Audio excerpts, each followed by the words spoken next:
Height by SenLinYu, read by LMX Mabella. Summary. Tall. That's what you think I should notice about Malfoy. His height? Ginny quirked an eyebrow and licked the tip of her quill suggestively. Well, isn't that your thing, Lockhart, Krum, McLaggen, Run? The only thing they have in common is being tall enough to give me a neckache.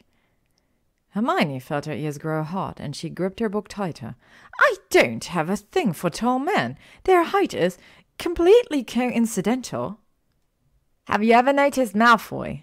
Hermione's mind was preoccupied with an arithmancy formula, and it took her several seconds to process Ginny's question. She stared at the page in front of her for a moment longer before looking up, bewildered, to meet Ginny's curious stare. No, I don't generally make a habit of noticing Malfoy if I can help it. She narrowed her eyes as she studied Ginny. Is there something noticeable about him? Ginny was sucking on the end of a sugar quill in a way that made Hermione's inner dentist wince. He's really tall. Hermione stared blankly for a moment before her eyes narrowed further.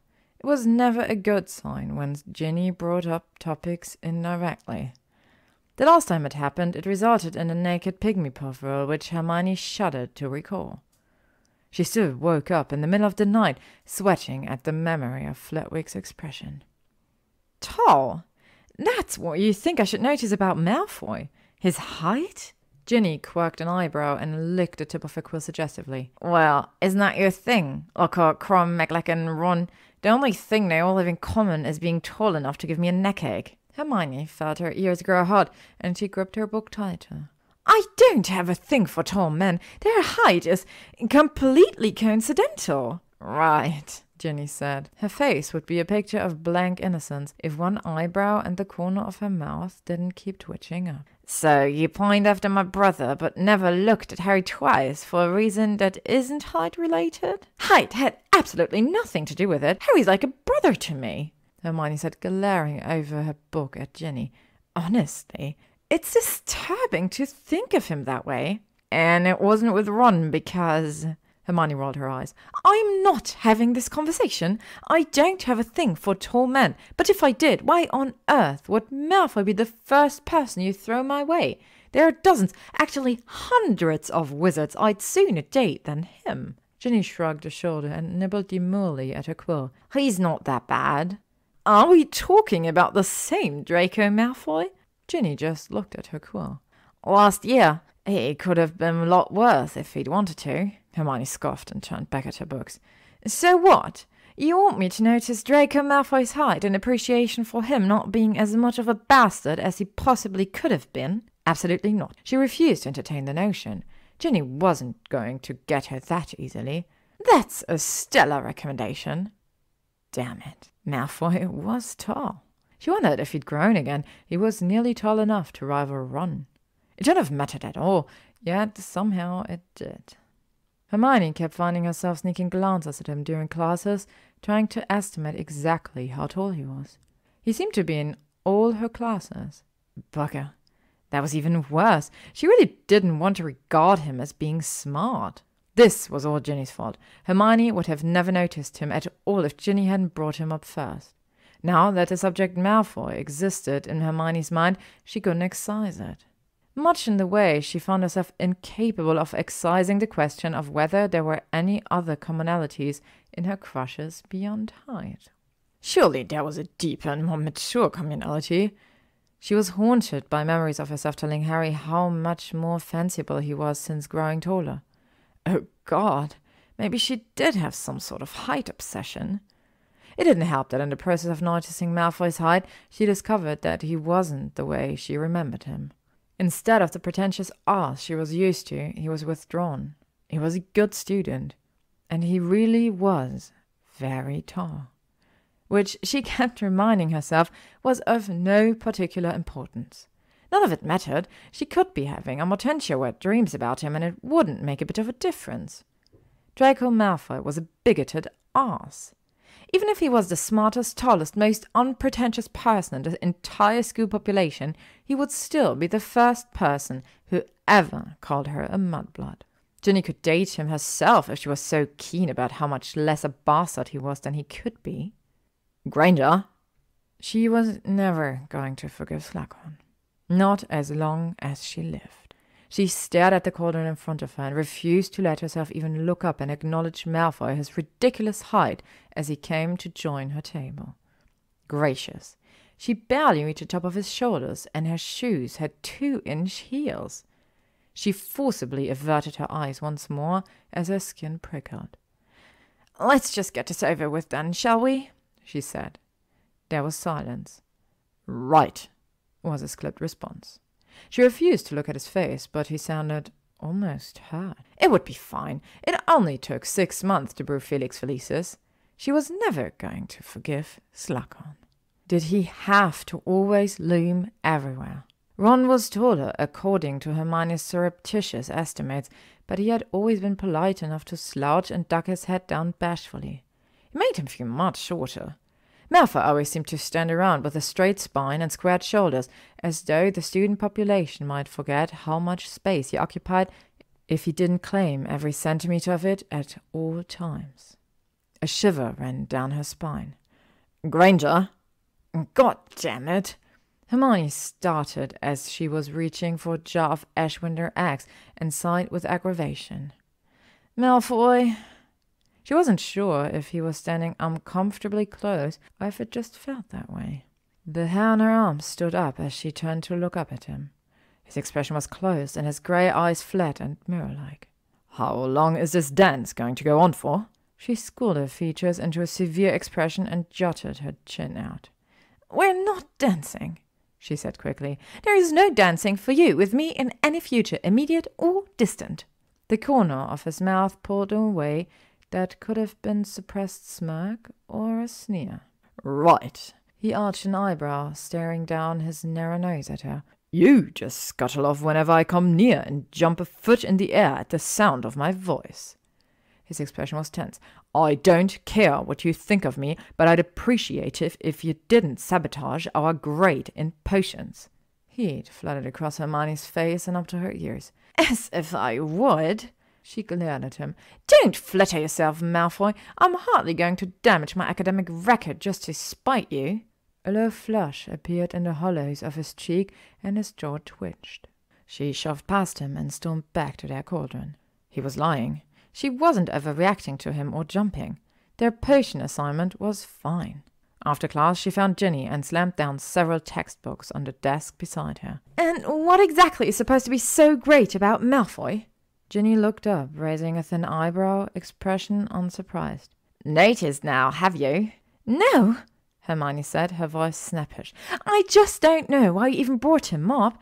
Your family has hated his for centuries. It's practically an established tradition at this point." Ginny shrugged and looked away. "You weren't here last year." Hermione's back stiffened. Ginny's voice was subdued, and she looked down at her hands. "You weren't, Ron wasn't, Harry wasn't. It's hard to explain what last year was like to anyone who wasn't part of it. How it felt being here. I came here on my own. Snape was doing whatever he was doing. The Carrows were the ones in charge. The school was practically handed to Malfoy on a silver platter. He could have done anything to the other students if he wanted to." Hermione stared at Ginny and felt sick. "Did he help the DA last year?" Ginny rolled her eyes. No, not really. He wasn't helping the resistance or anything, but he knew who was in the DA, who the Carrows should have focused on, and he never ratted on us. He never did anything to make it worse than it was. Whenever Luna and I got caught trying to get the sword of Gryffindor, Malfoy is the one who said we should be given detention with Hagrid. What the Carrows wanted to do was... It was a lot worse. I guess I feel like I owe him a bit." Hermione swallowed, but then narrowed her eyes and folded her arms across her chest. "I don't see you making any overtures of friendship." Ginny shook her head. "Malfoy doesn't want to be friends with me. Trust me, that's not why he did any of it. Never mind." She waved Hermione off. "Forget I ever said anything. The thing about him being your type was just a joke anyway." Hermione wished that she could forget. She also wished, for the first time in her academic career, that she had a stupid partner. Anyone else would have sat back and let Hermione just make the potion by herself, but Malfoy loomed constantly. He had the audacity of checking and criticizing how she'd minced her squills, and saying her counterclockwise stair rotations weren't perfectly circular. Hermione seethed with indignation and couldn't ever argue or explain that the reason for her imperfect mincing and stirring was due to unreasonably sized humans who were constantly hovering, leaning so close his robes brushed against hers and affecting her concentration. "For God's sake, Malfoy, has no one ever introduced you to the concept of personal space?" She nearly screamed the question after having a small heart attack when a familiar hand suddenly reached over her head and plucked the book she was trying to reach off the shelf. She tugged at her shirt, fanning herself. When had it gotten so warm in the library? She felt him stiffen behind her. Oh God, had she actually said that out loud? She wanted a hole to open up and swallow her as she awkwardly turned around to face him, her face hot enough to spontaneously combust. "Sorry," she said without meeting his eyes. You startled me." He was silent, holding the book out without a word. "Thanks." She grabbed it from him and their fingers touched. Because he was unreasonably oversized and had stupidly huge hands with ridiculously long, slender fingers that she had never, ever stared at. The brief contact shot through her like an electric shock, and she nearly dropped the book. Her face flushed hotter. "I'm sorry. I'm just on edge sometimes. Jumpy, you know?" "Right." He turned on his heel. "Wait, Malfoy!"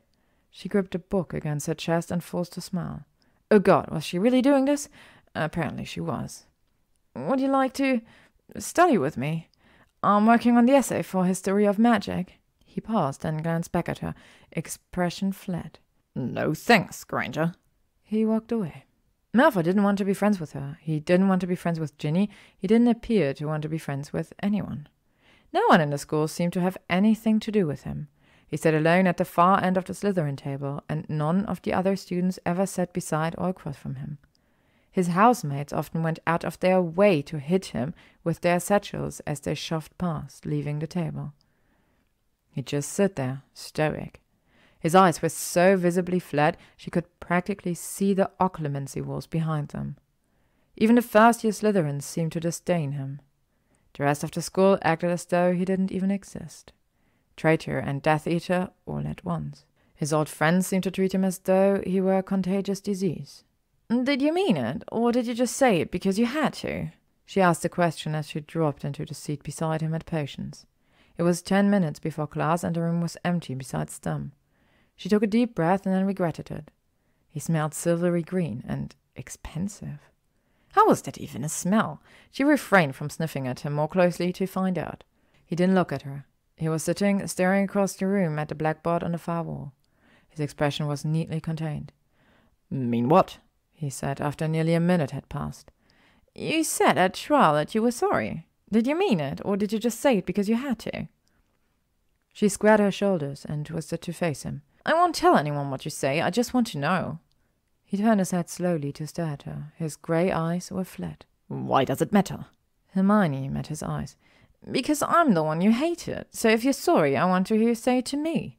The corner of his lip curled, and he leaned closer, his eyes glittering as he stopped, their faces barely inches apart. "Why? Are you going to take me under your wing like a destitute house elf if I grovel for you?" Hermione didn't budge, but her breath came faster. "No, I don't pity you. I just wanted to know if you think you'd have been different if you'd had a chance." He sat back abruptly, eyes going flat and shuddering again, just as Lockhart came bumbling into the classroom. They worked on their Felix Felicis that day without any issue. Hermione finally felt as though she'd recovered a sense of equilibrium, and Malfoy kept his distance, even more withdrawn than usual. After they performed the necessary steps for the Felix Felicis, Slughorn had the class brewing potions to restock the hospital ward while he snored at his desk. Hermione headed for the library when the class was over. "Granger!" She stopped and waited for Malfoy. He stopped a few feet away from her. Her heartbeat sped up. His expression was hard. "I wouldn't have been different." "Oh, well." Hermione gave a short, terse nod of acknowledgement. "Thanks for the honest answer." It was as definitive and unpleasant to swallow as a bezoar. She shifted to walk away. Her throat felt tight, and there was a low, burning sensation in the pit of her stomach. "But—" His voice had a brittle edge to it. "I regret that." She paused, turning back. He'd drawn himself up, knuckles white as he gripped the strap of his satchel. "I am sorry. I meant it when I apologized, but I can't claim that they weren't the choices I made." His expression twisted. Not the answer I imagine you hoped for. He strode past her and up the steps before she could reply. She found him in the library. She hung her satchel on the chair next to him and seated herself. He looked up at her, surprise flashing across his face for an instant before occlumency wars flattened to expressiveness. She pulled her books out of her bag and started working on an essay. You gave a good answer. Malfoy was vastly superior to any other study partner Hermione had ever had. True, her sample group was primarily Harry and Ron, but she'd been paired with various other classmates several times in the past, and none of them had been of any use whatsoever. Malfoy pulled his own weight easily, which astonished Hermione until she remembered that his primary companionship in school had been Crabbe and Goyle. They certainly hadn't been writing Malfoy's essays for him. It was surprisingly pleasant to work with someone who actually contributed rather than waiting for Hermione to hand-feed them all the answers. Other students stared at them oddly, and Ginny liked doing suggestive things with her eyebrows whenever she caught sight of Hermione, but most everyone left them alone. Hermione had never had many friends at school. Her pre-established prickly reputation kept everyone away from both herself and Malfoy. They studied together. That was all, which was fine. It wasn't as if Hermione had expected anything as the month of their potion partnership rolled by. She certainly wasn't entertaining fantasies of dating him. That would be ridiculous. However, along the way, they became partnered in almost all their other classes as well. No one else wanted to work with them. They were already studying together. Naturally, Hermione volunteered, and he never seemed to mind. But work was well. It was fine. If Hermione had a type, which she didn't, and Malfoy happened to be it, which he wasn't, that wouldn't make her his type. Hermione was hardly the sort to be anyone's type. She'd been resigned to that for a few years now. It was nice just having a study partner who studied. She wasn't going to let herself start thinking there needed to be anything more to it. She wasn't going to start daydreaming about things, even if Malfoy did tend to loom and regularly forget about the concept of personal space, standing so close that his body pressed against her back and made her breath catch, leaning over to read something in her nose with his face nearly touching hers. She doubted that he meant anything by it, because he refused to let their partnership ever extend beyond schoolwork. They discussed school assignments often and at length, but the instant the conversation ranged anywhere beyond school, he closed up like a clam, his expression shuttered and non-reactive. Other days, especially on Tuesdays after potions when Hermione's hair was frizzing everywhere, still flushed and overly warm from spending hours brewing, or the days with dueling practice in Dada, he'd be visibly discomfited and refuse to even look at her. They'd take a study break and he'd immediately stand up and walk stiffly away, not coming back until after Hermione had given up waiting and resumed studying on her own. Hermione thought that he'd gradually come out of his shell and become vaguely conversational. A little while, and maybe she'd see who Draco Malfoy was becoming post-war. It wasn't as though she was in any way unaware of how talkative he was historically inclined to be. But even after weeks, he remained behind his occlumency walls. In fact, he seemed to progressively withdraw and become increasingly tense around her. He had yards of notes, but any time she asked him a question that left his exhaustively outlined research, there was always a long pause, as though he were debating whether to even respond. He wasn't verbally rude, which was novel, but after several months he was barely more communicative than a brick wall. "What did Macmillan want?" Malfoy abruptly asked when Hermione returned to their desk in the library. Hermione glanced over in surprise and found him glaring at her. Glaring wasn't unusual. Lately, he seemed to spend most of his time either looming around her or glaring at other students, or doing both things at the same time. She shrugged. "He wanted to know if I already have plans of him available on Valentine's Day," she said, glancing at her Transfiguration essay, trying to remember what point she'd been making in the last paragraph when Ernie interrupted her. There was a snap, and Hermione looked up to find that Malfoy had broken his obscenely expensive eagle quill in half. He didn't appear to have even noticed. "Available?" He spat out the word, his mouth twisting as though it had a vile taste. "He asked if you were available for Valentine's Day." His expression was so affronted he looked nearly feral. Hermione didn't think she'd seen so much emotion on his face since he'd returned to school. She nodded, eyeing him. A shiver raced up her spine. Malfoy stood up and walked away without a word. He came back half an hour later, gathered up his books, and left again. He glowered at her the next day when she sat down next to him. "Is something wrong?" He looked away. "No." Hermione sighed and stared contemplatively at her arithmancy assignment. She'd taken every step that had brought them to the point of sitting beside each other in the library every day. All he'd done so far was let her.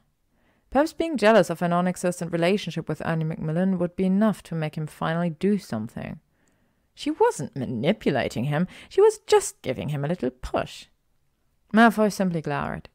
He managed to sulk non-stop through the next 2 weeks, looming even closer than before and shooting wounded, woe-begone looks at her when he thought she wasn't paying attention. Hermione took deep, calming breaths whenever possible, reminding herself that she needed to respect other people's boundaries and not order them to ask her out. She had volunteered herself as his partner in all their classes and invited herself to study with him daily. There was a point at which he had to take some initiative on his own. Malfoy withdrew even farther, which she hadn't thought was possible. On Valentine's Day, he was both sulking and loitering suspiciously in the entrance hall as she set out for Hogsmeade Village. He blinked when he saw her, and then looked her up and down several times with an expression of disbelief. "That's what you're wearing?" Hermione looked at herself. She had put on practical shoes, several layers, and a coat that was probably best described as sensible. "Yes." She raised her eyebrows. "I'm on prefect patrol since I didn't have a date for Valentine's Day." Malfoy stared at her for several seconds. "Macmillan asked you if you were available for prefect patrol?" Hermione gave a short nod. "He is head boy, and I'm not in a relationship with anyone, so—" Malfoy looked as though he'd swallowed something the wrong way. The hollows of his cheeks flushed pink, but he didn't move or speak. Hermione straightened her scarf and pulled her knit hat down over her ears and walked past him without another word. She patrolled Hogsmeade, watching the giggling couples and trying not to roll her eyes. Being infatuated was all very well, but did they have to grin like maniacs the entire time? Valentine's Day was such a stupid holiday anyways. Ugh. She sounded like a resentful spinster. Would Crookshanks put up with it if she got more cats? She doubted it. Then she spotted Malfoy sulking alone near the 3 broomsticks. That improved her mood considerably as she pretended to not see him. She stopped after passing him for the 3rd time. "Something you want to say?" she asked in a crisp voice. There was a pause. "No," he finally said. Her heart sunk, but she nodded. "I figured." She turned away. "Make sure you're back at the castle before curfew. Granger." She paused, heart almost racing as she looked back.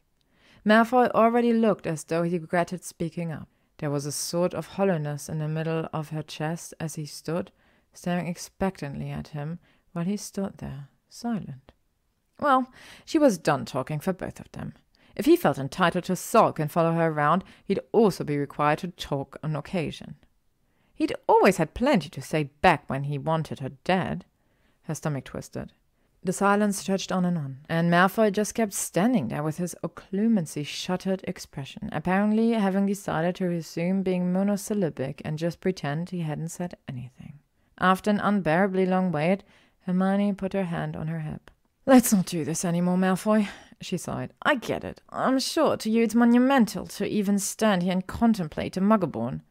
Her voice was bitter. "Maybe I'm supposed to be flattered that you're even here, but I'm not. I'm not going to beg for you to want me. I don't have any interest in being this difficult to choose." She looked away and scoffed. "I don't know if it makes me romantic or not, but I don't want a relationship where I have to go through life wondering whether the cost-benefit analyzer still manages to fall in my favor every time I'm vaguely inconvenient." She inhaled until the cold air burned in her lungs. "So, I'm done now. She forced a smile. "I won't be bothering you anymore." Malfoy remained silent and unreactive. There was a quick stab of disappointment in her chest as she waited a moment longer before turning away. "It's fine. You don't need to say anything. You never do." She pivoted on her toe and continued on the patrol route. She heard Malfoy curse as she walked away. "Wait, Granger!" He'd abruptly reappeared out of an alley, and she barely managed to keep from instinctively stunning him as he caught her by the shoulders. He gripped her for a moment before wrenching his hands away and backtracking. It's not because you're muggle-born, that's not why. He paused. I'm not, he swallowed visibly. I'm not a good person. Hermione stared at him. I know. He hesitated and looked at a loss for words. Being nice isn't something I do. Hermione nodded carefully. His eyes didn't currently have any of the walled flatness to them. They were mostly glowing with intensity. His expression was open. He stepped towards her. Something in the back of Hermione's mind skittered, wanting to back away, but she refused to budge as he closed in, edging closer until there was hardly any space left between their bodies. His head dipped down towards her face, his eyes searching. I'm not hesitating because you're hard to choose. His voice was almost a whisper. He felt impossibly close, even though they weren't touching. She had never been so vividly aware of the sensation of not touching someone. It was as though every nerve in her body was on fire, just waiting. That's not why. Hermione lifted her chin. Why then? Inhaled, jaw tensing. This is my second chance, right? He tilted his head to the side as he stared down at her unguardedly. Last chance, I suppose I should say. Not for redemption, of course. That opportunity already slipped me by. But my one last chance to be sorry. Hermione stared up at him, trying to take him in. He was being himself, not the version Hermione was acquainted with from past years, but a new iteration that he'd been gradually evolving into within the walled cocoon of occlumency he constantly hid behind. He felt bigger, more vivid, the intensity of him bursting out in a way that she'd only seen glimmers of during the last several months. His expression was strained. You are very easy to want to choose, too easy if I'm honest, which I'm not generally when I can help it. His lips twitched into a vague grimace. I'm greedy. I've never been nice in my entire life, and I have never done well with not getting the things I want. So imagine how it feels to want someone that I know I'll have no chance with. His mouth pulled into a bitter smile like a knife blade. I'll always be judged by the mistakes of my past now. One misstep is all I have left, and I know I'll make it because I've fucked up practically every single thing I've done in my entire life. His voice was becoming raw, and his expression twisted. But just to think how much worse it will be when that happens if there's someone that I let myself think I could have. He was impossibly close now. She could feel his robes brushing against her legs and the faintest shiver of his breath across her skin. His hand rose up and hovered near her cheek, so close she could feel the heat of it. It was as though he were an instant from cradling her face in his hand, but his hand stayed suspended. Someone important to me, who I try to be better for. When I fuck everything up again, she'll be the first person hurt by it. His hand dropped, not away, but lower. Hermione's heart stalled, and she gave a small gasp as his fingertips lulled down her scarf just enough for his fingers to brush against her throat as his thumb ran across the narrow scar there. I think, he said, staring at it, I've already hurt her enough. He withdrew his hands and stepped back, clearing his throat. His expression slowly shuttered again. All the light and intensity in his grey eyes guttered out as he shrank back and reverted to that puppet version of himself. It's not because you're hard to choose. It's because you're almost impossible not to choose. I've never done well saying no to myself, but I'm trying to. I'm sorry. I didn't mean for you to think it was because you're muggle-born. Hermione's heart was pounding in her chest. Oh, she finally managed to say. Sorry, I just assumed. It was a fair assumption, he said, voice flat, looking away from her. She drew a deep breath. Well, you shouldn't decide things for other people. You can't go around choosing which risks they're allowed to take, especially not me. She put her hands on her hips and gave him her most piercing glare.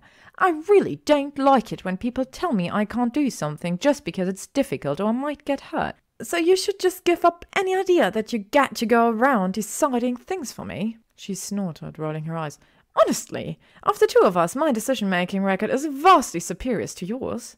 Malfoy made a choking sound. Hermione stepped closer and held out her hand. Don't decide things for me without asking, all right? He hesitated for several seconds before taking her hand and giving a tentative nod. After Valentine's Day, they weren't dating exactly, but they had what Hermione privately termed an exclusive hand-holding arrangement. Their fingers would wander over and find each other under the desk in class and while studying in the library. Malfoy had astonishingly expressive hands, and long fingers, terribly long fingers. His fingertips would dance along the back of her hands, tracing her knuckles or stroking patterns on her palm and in her wrist that sent tingles through her entire body. His little finger would absent-mindedly hook around hers when he was reading, or he'd start massaging the base of her thumb when a rune translation had her ready to start pulling her hair out. It was astonishingly erogenous. Hermione felt like some repressed Puritan. Just looking at his hands became enough to make her blush. Heat would start pooling in her lower abdomen, and her nipples would harden when his thumb brushed across her knuckles, and she'd squirm when their fingers lay secretly together under the desk at potions. Hermione had snogged boys and had less of a physical reaction than she had when the back of Draco Malfoy's hand touched hers. They didn't even hold hands properly most of the time. Normally it was knuckles against each other and fingers unlaced. Somehow it was the most arousing thing that had ever happened to her. Hermione would find herself flushing warmer and warmer while Malfoy remained stoically silent and externally unruffled while caressing her fingers in a way that felt like it should be a violation of half the school ordinances and possibly illegal.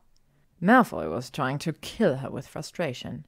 "I think we should kiss," she said abruptly after weeks of having her hand fondled to a degree that had her seriously contemplating jumping Malfoy right there in the library.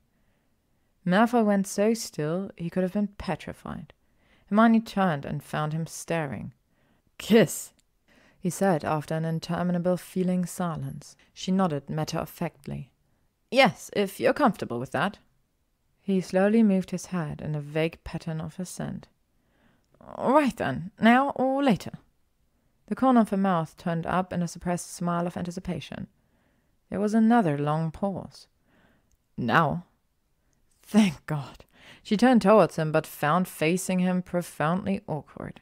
His expression was visibly apprehensive, and not at all the way one would hope a boy would look under such circumstances. Hermione wilted. This was just ridiculous. Any other boy, and they'd probably be having conversations on sex by now. Not Malfoy. Aside from the hand-holding aspect, he continued to be aggravatingly restrained and about as proactive as a sea sponge. "I think I should call you Draco," she said, nodding to herself, "and you should call me Hermione, if you ever happen to address me of your own volition." Draco choked and now looked ready to bolt. This was absurd. She was positive that being a teenager was not supposed to be this awkward. Were there steps she was overlooking? "Never mind," she said, turning back to her books. "I didn't mean that we should if you don't want to. I thought maybe you did." "Wait." Draco's voice was plaintive. She turned to look at him again, eyes narrowing. "Do you want to kiss me? Because if you do, it's not even remotely obvious." He stared at her, affronted for an instant. Then his eyes gleamed, and he jerked her hand, pulling her sideways, and his closed lips met hers. In less than 2 seconds, he sat back and scrutinized her, looking worried. Hermione grimaced and scowled at him. "Not like that, idiot! I'm not your mum! Kiss me properly!" She really did have to do everything herself. She seized hold of his robes and jerked him forward. "I don't kiss my mother," Draco managed to say sulkily, just as their lips met for the second time.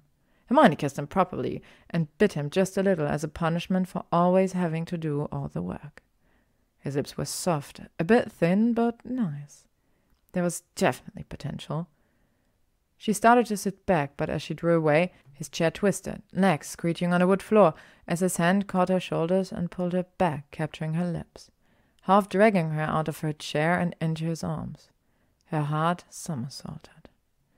Hermione stumbled forward, and his arms wrapped firmly around her waist, while his other hand found her jaw, and she toppled into his lap as he kissed her hungrily.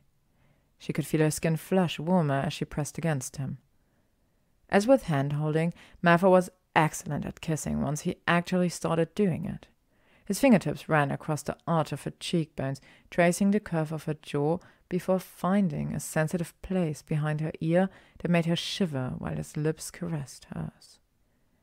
A frisson of pleasure vibrated through her like a string on an instrument. She squirmed in his lap, heart racing in her chest. His tongue flicked against her lips in the same languorous, teasing manner that his fingers often brushed against her hand, which meant that he'd been purposefully making her horny during classes for the last several weeks. Prat! She kissed him back with vengeance. She had spent an obscene amount of time wondering what kissing Malfoy would be like, whether she'd like it or find it just all right. Historically, she didn't particularly care for kissing. It turned out to be rather anticlimactic or wet. Victor had been nervous, and so chaste it was underwhelming. Cormid had been like being attacked by a whomping willow. His hands and fingers rough and entitled. He'd shoved his tongue into her mouth before she'd even realized they were kissing. Ron was, well, his kisses were rather wet, and his hands never seemed to go where she wanted them. He had his favorite spots to squeeze, and even when she'd move his hands to preferred locations, they always immediately wandered back. Malfoy was an entirely new experience in kissing. Every time his fingers so much as shifted against her skin, she felt herself grow warmer, and tingles ran through her entire body until her toes were curling in her shoes. He nipped at her lower lip with his teeth, a moment before his tongue slid against hers. The quick spark of pain melded with the rushing headiness until she could hardly think straight. Hermione moaned and tangled her fingers through his hair, finally mussing up that enraging, contained, and perfect appearance of his as she shifted, straddling him so that their bodies were pressed together. She wanted to feel all of him, all that intensity he kept holding back from her. She wanted to break through his walls and find those things he kept so restrained. It would just be hers. The thought flared through her like fireworks, and she pulled him closer as he greedily kissed her as though he were breathing her in, snatching the oxygen from between her teeth. The whole world was burning through her lungs, into her veins, and out of her fingertips as she sat tangled in his arms. He groaned, and his fingers ran up into her hair, twisting in her curls and pulling her lips more firmly against his. His hands on her waist had found the edge of her shirt, and fingers slid under the fabric. Hermione gasped as his hand spanned the small of her back, her bare skin, and then slithered up, tracing her ribs. Her whole body tensed and wanting more. Oh God, this was so very good. She shifted closer, arching her back in order to get a better angle, almost kneeling over him in his chair. Both of his hands were under her shirt, nearly spanning her waist and sliding upwards. His head tilted back to meet her lips as she ran her fingers through his hair again, ruffling it, and he moaned against her lips. The sound sent a rushing sense of possessive heat straight through her. Her fingers trailed down his neck, using the collar on his robes to pull him closer, loosening his tie and finding the buttons on his robes. His body against hers was delightfully hard, and Miss Granger, Mr. Malfoy, 20 points from Gryffindor and Slytherin for indecent behavior. Hermione screamed and nearly jumped out of her skin at the abrupt invasion of Madame Prince's sharp voice. She wrenched herself away from Draco and nearly fell on her face as she scrambled off his chair and struggled to regain her balance as she faced the enraged librarian.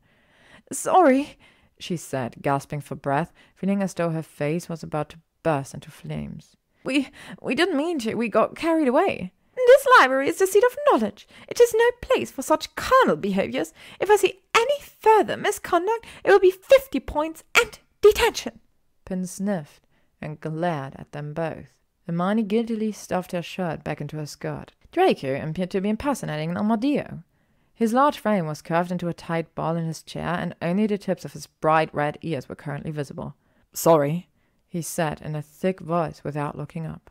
Madame Pince glared a moment longer before turning away. Hermione sank shakily into her seat beside Malfoy. Well, she said finally, because she couldn't think of anything else to say.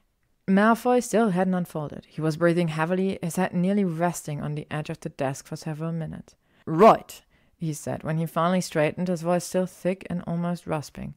Sorry, she said, feeling so embarrassed she thought she might die and staring determinedly at her essay. I got carried away. It's fine. Hermione refused to let herself look up, and Malfoy didn't say anything else. Her heart was still pounding. She kept sneaking glances sideways and finding Draco's eyes intently fastened on the textbook in front of him, his ears still tinged pink. She really should have waited to propose kissing when they were somewhere else. She was just shameless. One kiss and she proceeded to practically climb him and start taking off his clothes. Her face was so hot she could probably warm a cauldron with it. After 10 minutes, she was finally able to make herself calm down enough to focus on homework, still keenly aware of Malfoy sitting stiff and silent beside her. Oh God, what if he was angry and embarrassed about it? He probably wouldn't even say so. He'd just withdraw again or maybe start avoiding her. She should have just resigned herself to an indefinite period of erotic hand-holding. That was apparently all she had the capacity to handle. A few minutes later, there was a light touch against the back of her hand where it was resting on the desk. She looked up. Malfoy was still reading, but his hand had wandered over and found hers, his index finger running along her knuckles. She turned her hands, arching her fingers to catch and entwine with his. They didn't say anything else, but he didn't let go until it was time for dinner. They were careful not to kiss in the library again, at least not intensively or for very long. However, occasionally such things were unavoidable. As a result, their study sessions mysteriously migrated out of the library into other less populated parts of the castle. Empty classrooms, alcoves tucked away behind tapestries, the greenhouses. Draco still wasn't talkative, but he was adept at nonverbal communication. A bit too adept. Apparently he was also capable of time traveling because Hermione was certain they couldn't possibly be spending their entire afternoons each day snogging, yet she found herself staying up to ungodly hours of the night in order to finish reading that she hadn't managed to get done during study times. They weren't having sex, but only by the vast benevolence of technicality. However, during all the sex they weren't having, there was an abundant quantity of undressing and fondling and licking and orgasms. Many, many orgasms. In the process, Hermione had come to terms with the fact that she was indeed shameless and decided to embrace this newfound aspect of her personality. At the moment, her timetable indicated that she was supposed to be drilling arithmancy equations, but instead she was sitting on top of Draco on an abandoned professor's desk, kissing him slowly while unbuttoning his shirt. Her fingers traced down his chest, finding the scars that zigzagged across his torso. She followed one of the slashing lines with her fingertips as she nuzzled his face with her nose, nipping at the arch of his cheekbone. His hands were sliding up her back, peeling her jumper off and over her head. "This is a very sturdy desk," Hermione said under her breath as she shimmied her hips down his body, twisting her hand behind her back to unfasten her bra. Drake was nibbling along her neck while he pulled her bra off, and his sinfully dexterous fingers began stroking the underside of her breasts in a way that made her head drop as she moaned. "It doesn't even creak," she said, nearly collapsing as he tweaked her nipple, and his thigh pressed between her legs exactly where she wanted him. Was all the response she got from him as he shifted from under her, pinned her down, and proceeded to kiss her until she could barely think straight. When he finally broke away for air and began kissing his way down her body, she caught him by the hair and tugged him back up until he was looking at her again. She really was going to have to do this too. "Draco?" She held him by the robes and rubbed her thighs against his obvious erection. "What I'm trying to say is that we should have sex. Here, on this desk." He stared, eyes wide and expression almost closed, but despite the mask, his pupils bloomed out, black swallowing the grey. His expression gradually grew hungrier and hungrier. There was still war there. She could see it in his eyes. "Now," he finally said. Hermione blinked owlishly at him. "Yes, obviously now. Did you think I stopped you because I wanted to schedule it for next week?" Before he could reply, she pulled him closer until their faces were practically touching and wriggled her hips in a way that made him bite his lip and groan. "Draco Malfoy, I want you to have sex with me on this desk, right now. Is that all right with you?" "Yes." He practically hissed the words through his gritted teeth. "Good, it's settled then." She kissed him again and shoved his shirt off, running her fingers admiringly over his shoulders. She might not like Quidditch, but it did have certain undeniable benefit. Would have been nicer to have sex somewhere involving a bed without a vague thought of splinters or the cord. But the faculty at Hogwarts really went out of their way to ensure that it was practically impossible. Hermione forgot to think about most of that within a matter of moments, as Draco's mouth closed on her breasts and his long fingers hooked around her knickers, dragging them down her legs. His skin was warm against hers, and it marked with every greedy nip she gave him, while finding the buckle of his belt and the zip of his trousers, and then reaching in and curling her fingers around the rigid length of his cock as he groaned and bucked in her hand. His fingers curled possessively between her legs, caressing her where she was so sensitive and ready. She shivered as his fingers trailed lower, stroking and sliding slowly into her. She gasped and clenched as he bit his lips and pushed his fingers in deeper. She gripped his cock, tighter as a familiar heat coiled low inside her pelvis. His thumb pressed carefully between her legs as she gave an incoherent mew and bucked against his hand. "Oh, please," she said in a ragged voice, torn between parting her legs farther and hooking them around his waist in the hopes he'd finally fuck her. His thumb pressed against her clit again, moving in slow circles as his fingers slid deeper, finding a specific spot behind her pelvis that made her eyes cross. "No, I want this with you." She slid her hand down his length, tugging and shifting her hips until he was aligned. He withdrew his fingers, his expression still closed, but his eyes were carefully locked on her face as he pushed in slowly. She exhaled unsteadily, and he instantly froze. She cut him off. "This is good." Her head tilted back as he slid in farther with a low groan, his body curling forward, over and around her as he sank into the hill. Hermione gave a low sigh, just relishing the sensation of being this close to him, so connected. She rolled her hips up to meet his. Suddenly, and quite unexpectedly, he started talking. It took her a moment to register it. His head was buried against her shoulder, and she could make out less than half the words, but she got the general idea because he said everything about a dozen times as he held her close, talking under his breath as he peppered her skin with kisses. She hadn't expected it. It hadn't even occurred to her that he would talk during sex. "You're perfect. Don't even know." His hands were roaming everywhere, sliding along the length of her body and up her arms to her wrists until she was stretched out under him, hands pinned above her head. His voice was breathless. "You're so perfect. Never thought, didn't even want to dream." He kissed her hungrily and thrust deeper in a way that filled her so intensely that her toes curled. She wrapped her legs tightly around his hips. He rested his forehead against hers. "I'm not going to hurt you. Never. I swear I'll die before I hurt you." Should she say something? She felt like she should, but she wasn't exactly sure what to say. "Never thought I'd have a chance," he said, nuzzling her ear. "Tried not to want you. No idea how hard you are to stay away from. I don't know why you would. I'm so happy." He squeezed her hands where their fingers were entwined as he sank into her again, and she gave a low moan, body tensing under his.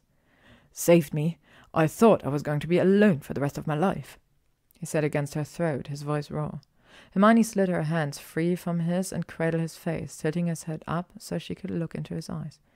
Draco, she said, curling her head forwards in order to press their faces together. "It's all right." He stared at her.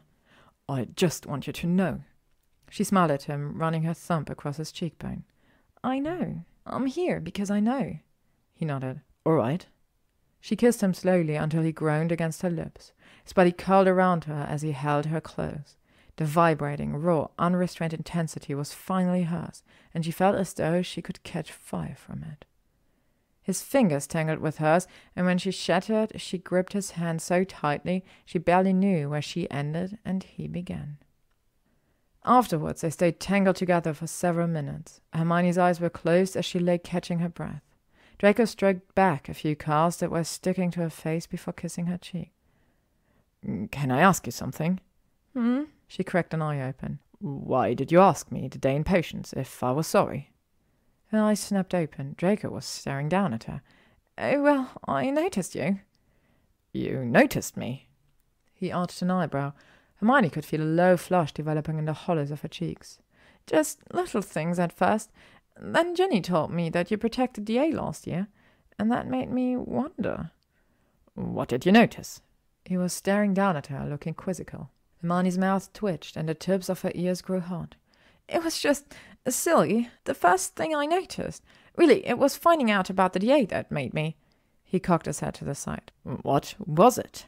Oh God, he wasn't going to let it go. Nothing, it really wasn't. You can't tell me? There was a flicker of hurt in his eyes. It's not like that, it's just embarrassing. Her face was growing warmer and warmer. She hid her face in her hand.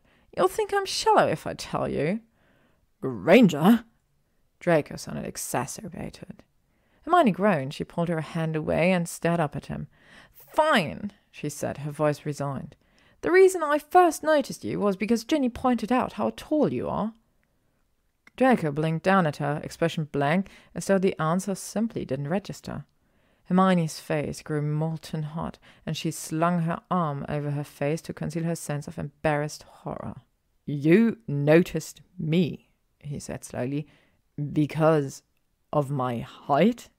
She sat up, crossing her arms. Draco was staring at her, his expression a mixture of amusement and affront. That was just the first thing. That's not why we are here now. It was just a impetus. Once I noticed your height, I kept noticing other things about you that made me more curious. She inhaled. I decided to ask you that day because I wanted to know if you were someone worth knowing now. And it turned out that you were, which is the important part. That's the point that we really should be focused on. She ducked her head. However, if I'm entirely honest, it all started because I was trying to figure out how tall you are. Draco eyed her skeptically for a moment longer before his shoulders began shaking with suppressed laughter. The end. Thank you for listening to Height by SenLinYu, read by LMXMabella. If you would like to stay up to date on upcoming chapters and stories, you can follow me on YouTube, Spotify, AO3, Instagram, or Tumblr.